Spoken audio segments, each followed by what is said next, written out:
this is the time to simulate our program. So for this, I will select this library tab from here and I will look for the work library so that we can see this program, that is a TestBench for UART module. So here it is. Now I will click on simulate. Okay, so now select the waveform tab from here. And I am really interested in this UUT or unit under test. And you can see that all the signals and generics are listed here. So what I will do, that I will select all the signals that I wanted to evaluate and then I will drag them into the waveform window. Okay, so these are the signals I wanted to look for. And now I will drag them into this waveform, right? So let's adjust this window so that we can have a better picture of this waveform window. And this is good. We can see all the signals in one row. And now because we are transmitting 33, that is in integer format. So let's see if we are receiving the right data at the receiver module and then the right data is transmitted through the transmitter or not.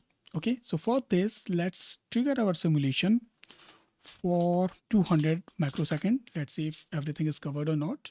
Okay, so let's zoom out a little. So I can see that something is happening, but till now I don't know that everything is good or not. So let's test this. Okay, so first I will start from the starting. What is happening in the starting? Okay, let's zoom in a little more. So this is our reset condition. So that is applied for 100 nanosecond. Okay, and after 100 nanosecond, this is 0. Okay, so this is applied till here for 100 nanosecond, and after 100 nanosecond, this is deasserted. So this is 0. Okay, and after another 100 nanosecond, means total 200 nanosecond, we have derived our RS232 receiver pin. So we have passed the start bit here and the start bit is 0. So you can see that at this 200 nanosecond, this RX pin here, this RX pin goes to 0. So that is good. And now we will see if we captured the data or not. Okay. So this received data has been captured for 8 pulses for the data and for the 10 pulses, including start bit and stop bit. Okay. So this is the first start bit and the data starts capturing from here. So one bit will be captured here, then second bit will be captured, third bit, 4, 5, 6, 7, and 8. So this will be our 8th bit. So first what I will do, that I will change the radix to this hexadecimal for the first time, and then we will see as an integer data as well. Okay. So you can see that after 8 pulses has been completed, so from here to here, we would be getting 21. And if you notice that when we are getting this 21 as an received data, we have triggered this RX IRQ, which indicates that all the 8 bits has been received by the receiver. And now this is the time when the received data has to be transmitted back, right? So if you zoom to this particular area when this thing is happening, so let's drag it here. Okay. So you can see that this current state is at ideal till this point, and at the same time our ready signal, that is our transmitter ready, that is also 1. Means this transmitter module is ready to capture a new data and ready for the transmission, right? And this is dependent on the interrupt request signal that is triggered by the receiver module. Okay, so once all the data is collected, this IRQ is triggered, and after one clock cycle, we have triggered this transmitter start. So at this time, it has captured the input data. And if you see, the input data is 21 here at this point. So you can see this RX data, it's 21. So this 21 is captured by the transmitter, and now it will start transmitting out data. Okay. And you can also see that the transmission start is only given for 1 clock cycle. So this is the 1 clock cycle, right? Or if you wanted to test the baud rate or even the bit period, then you can also look for that. So you can see that these pulses here are expected to change at every 8.7 microsecond, right? So if I add a marker here and if I test this point and up to this point, so that must be near about 8.7 microsecond. Okay, so this is near about let's zoom it little so that we can see, or even little more. Okay, from this point to this point, that should be near about 8.7 microsecond. So if we adjust this little more, we will see that is near about 8.7 microsecond. Okay, and the first bit or the bit period of the first bit would be half of the bit period for the receiver, right? So if you look for the first bit, so that would be near about 4.35 microsecond. So that should be near about 4.35 microsecond. Okay. Okay, so if you zoom it a little more and if you adjust the window or the slider, then you will get the similar value. Okay, so that will be near about 4.35 microsecond. Okay, so you can see that is 4.35 microsecond near about.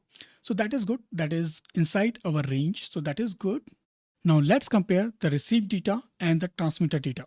Because we have transmitted our data one by one, and after it's transmitted back, we have not captured the parallel data. So we have to test our data sequentially. So let's give a quick look. So for example, here we have this data that is 0. So that is our start bit. Then we have passed 1, then 4 times 0, and then 1, then 0, 0, then 1. So that is our received data, right? And we have sent the same data back through the transmitter, right? So if you compare this section, this timestamp, so that will be matched to this point. So that is our start bit. So this is our start bit, followed by the next one pulse, followed by the next one pulse, then 4 pulses of zeros, then 4 pulses of zeros, then one high pulse, then one high pulse, then 2 pulses zeros, then 2 pulses zeros, and then one stop bit, and then stop bit. Okay, means whatever the data we have received at the receiving port of the receiver module, the same data has been transmitted back, right? But you can notice that this is a laborious work because we have to test our test sequence manually for each data bit, and we can improve this. How? So what we will do, so we will capture that each and every transmitting bit, and once all the 8 bits has been captured, we will convert them into a parallel data.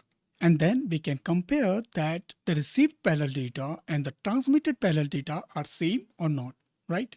For example, this hex value 21 that we have received, then the same data has to be transmitted. And by doing this, we can compare the actual value in the hex format or integer format. For example, if I convert this into the integer, so if I change the radix to the unsigned, so you can see the data is 33 that we have passed into the test sequence here. So you can see the test sequence 33. And now, for example, I want to test the another test sequence, for example, 34. Then I just need to write these 2 lines. Okay. And now if I simulate our simulator, then let's see that what is the output. Okay. But before this, because we have changed the program, our VHDL program for TestBench, so we need to compile our program first. So what I will do that I will right click here and then compile selected. So this is good. And now I will restart my simulation. So here is the button, restart. Now click on OK. Now because we are transmitting 2 data bytes, so I have to run my simulation for a little more time. For example, this time I'm running my simulation for 400 microsecond. And let's see if we have captured all the data or not. Okay, so let's zoom out. Okay, so we can see that here we are getting the transmitting pulse for the first test data, and here we are getting the another transmitter pulse for the second data. And this is for the transmitting of data, right? So first we will see that what data we have captured. So this is the first data and we have already compared this 33 data. So up to here, we are busy in transmitting the first byte. So if you can look at this radio signal, so this is high. So this is high means there is nothing is transmitting. And when this is low means some data is transmitting, right? Okay. So we are busy in transmitting our first byte up to here. And that was our first data, that is 33.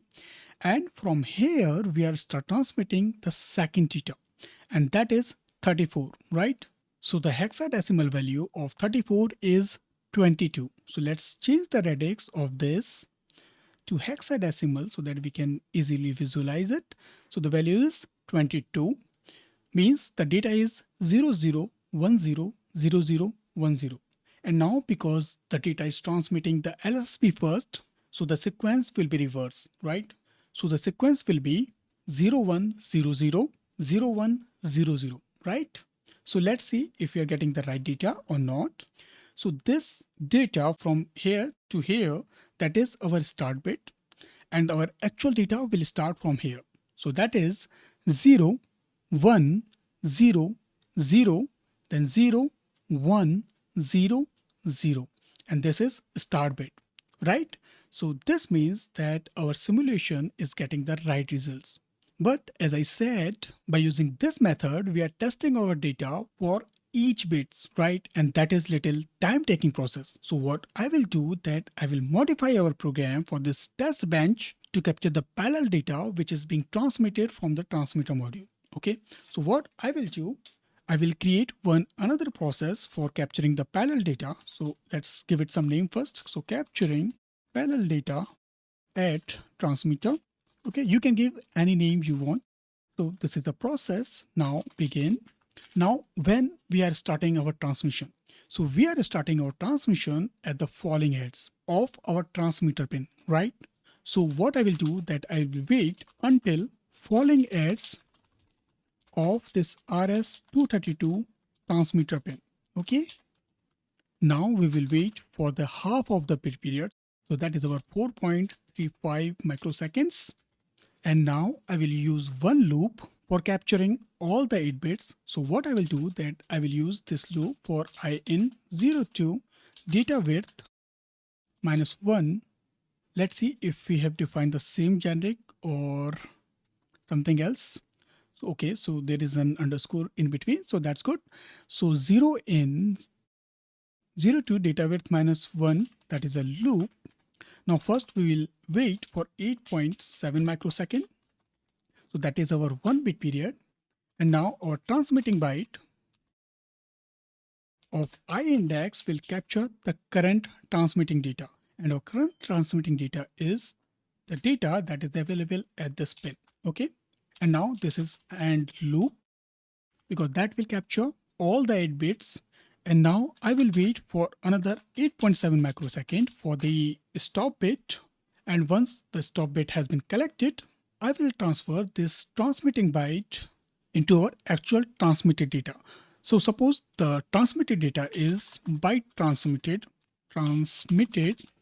So that will capture the data of this transmitting byte.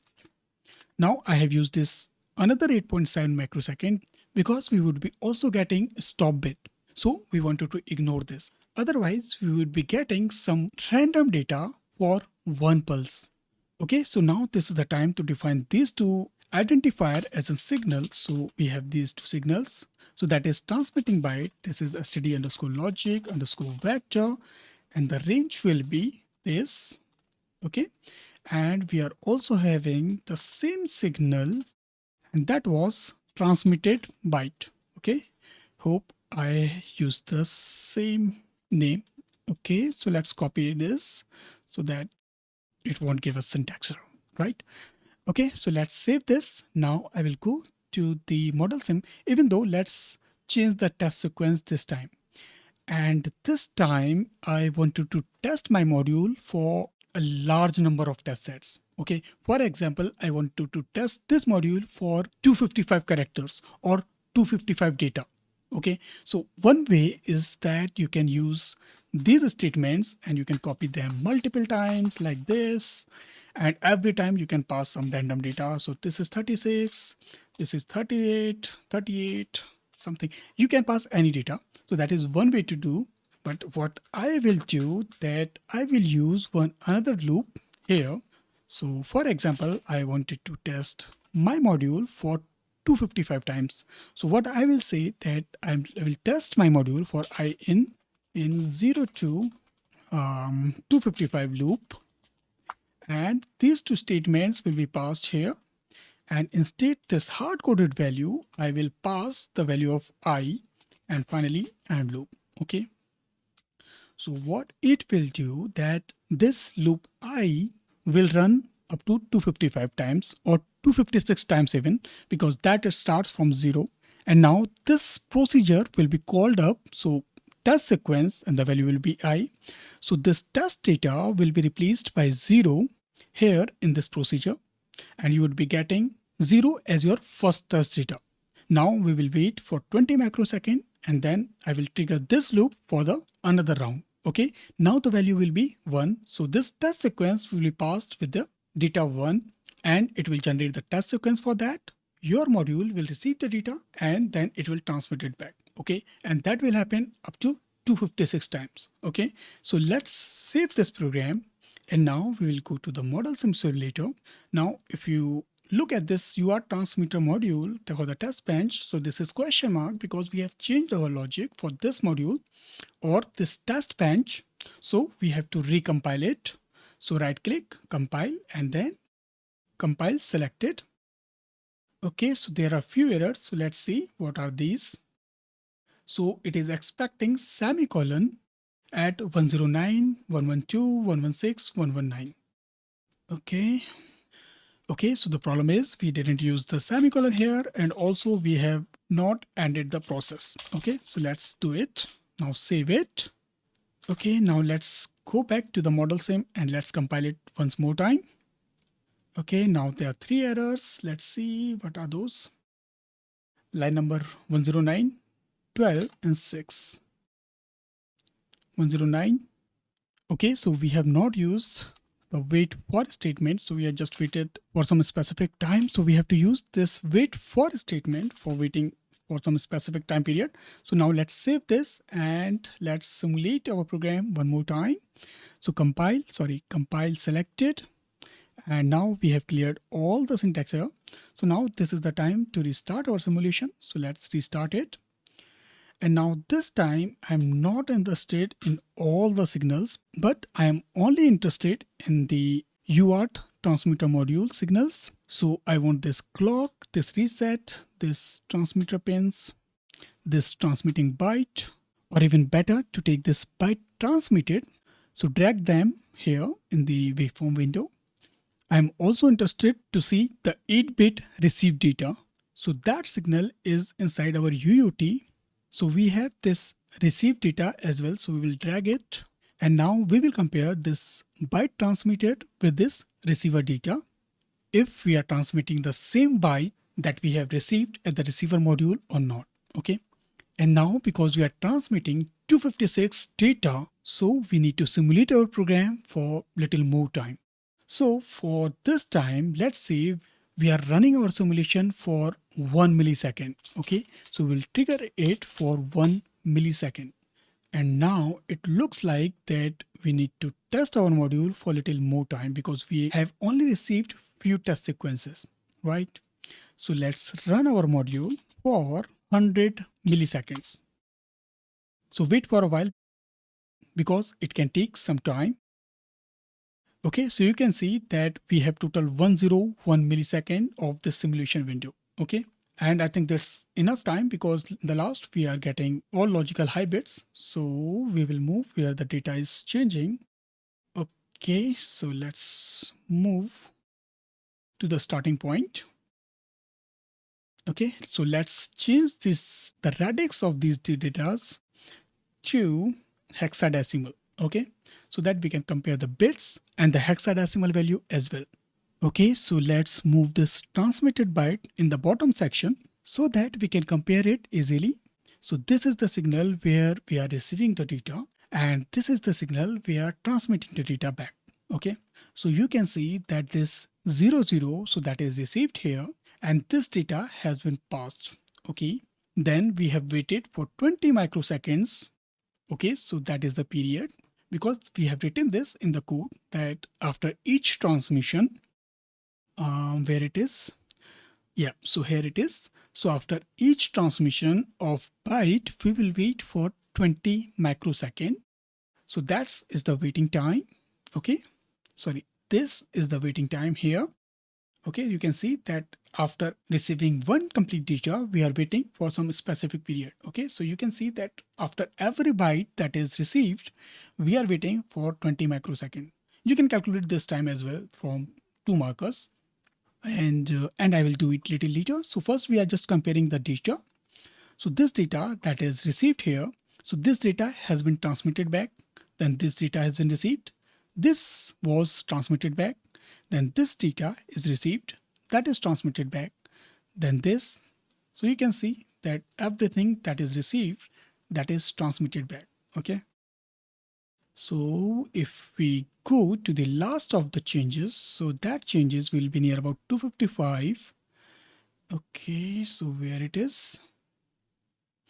Now let's change the radix of these two to decimal or unsigned even. So we can see the value of 255 that we have transmitted, or in the hexadecimal that will be double F. Okay, so we can see the last data that we have received is 255, and the same data has been transmitted back here. Okay, so if you wanted to explore that when the transmission has been started, we have already tested this in this session itself, so I think I do not need to repeat it again here. But if you want, you can test it as well. So that's a good thing. And these are our results. So I think this is doing the same thing that we are expecting from our module. So I am pretty satisfied with the results now. So what I will do next, that I will copy the whole project into the quarters, and then we will see the different type of reports that are generated in the quarters prime. Okay. And that will also tell you about the timing behaviors. And I will also show you that how these behaviors need to be reviewed. Okay. And how to fix if you are capturing any timing violations. And we will also generate a programmer file that can be used to program your FPGA hardware.